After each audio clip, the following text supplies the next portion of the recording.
share and subscribe. Like, share and subscribe.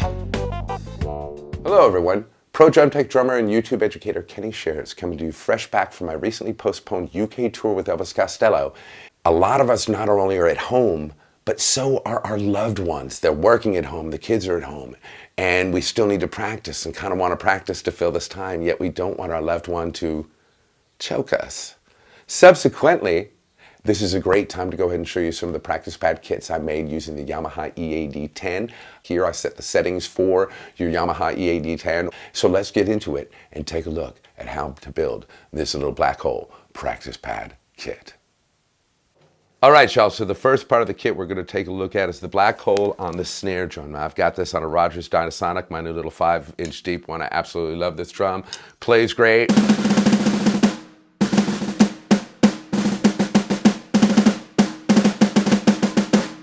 And one of the keys to making this triggering system work with this R-Tom thing is I put a Yamaha DT50S on there, one of the clip-ons, because I know a lot of people have clip-on triggers, so this setting should work good for a lot of clip-on triggers, but definitely the Yamaha DT50S.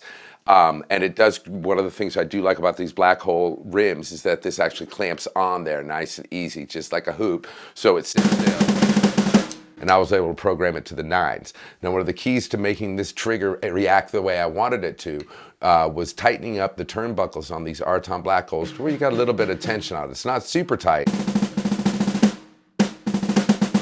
but it's got some tension to it, so it allowed for a crisper surface and a more precise triggering system. I also used one of the rubber bands you would use for the bass drum or for the snare drum to keep it clamped on, just to help make sure that it stayed in the situation. I got it clamped far away from the snare wires underneath there, so it's good.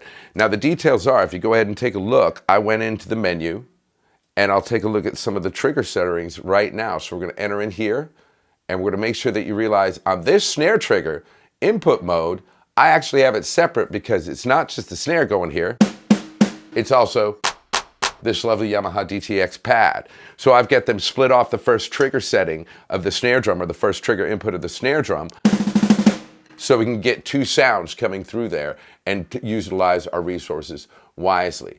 Now I'm going to come down here in the curve and enter and show you the curve I use. Now for the snare drum, I use a normal curve. I want to be able to get as close to a buzz stroke as I can. It's going to be difficult because this is not directly on the head, but that's pretty roll sufficient, so I can be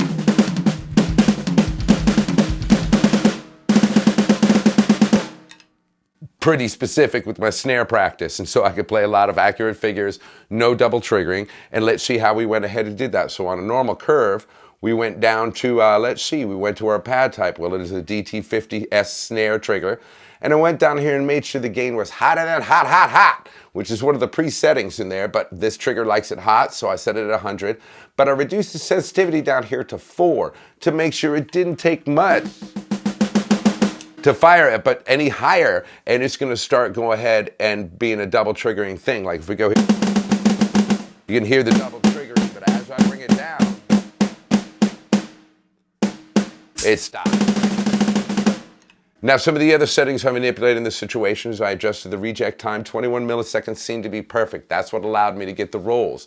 Any higher, it was too much of a clamp down. Any lower, it was just too wide open, and you could actually just not really play roll figures. So 21 milliseconds on this R-Tom black hole with this DT50 was perfection.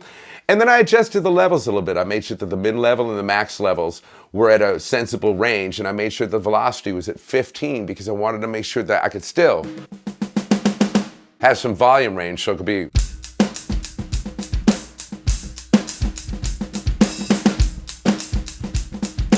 play with dynamics. All right, so let's go ahead and take a look at some of the other trigger settings we got in here. Wait time, I moved it to 5, left it at 5 because I guarantee you, that seems to work well. It was one I didn't have to adjust. The rest of it doesn't really matter. And let's go ahead and take a look at the next trigger, which would be our tom trigger. All right, y'all, so let's go ahead and look at the settings for this R-Tom black hole trigger pad on my tom-tom. Now, if you hear it, The way I was able to get that was one of the reasons was using this DT20 trigger. I would have normally used a DT10 on it, but with these R-tom heads, I wanted to get a bit more gain and a bit more surface off the trigger, so I used a DT20, and it's really working well.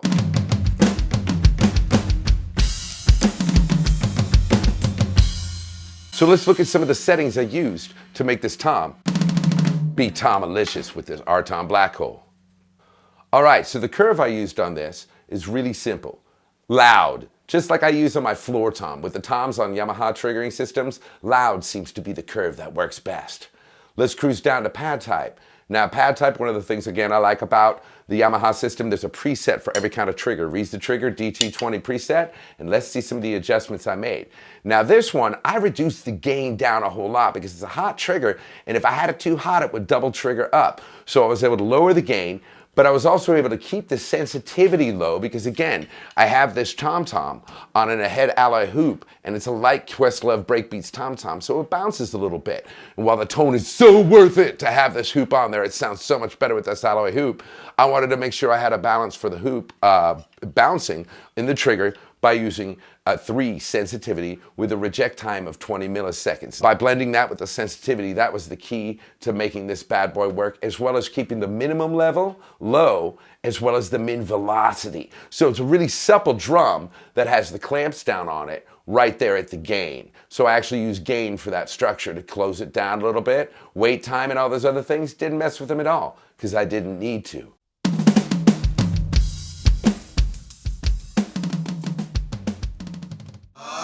Like, share, and subscribe.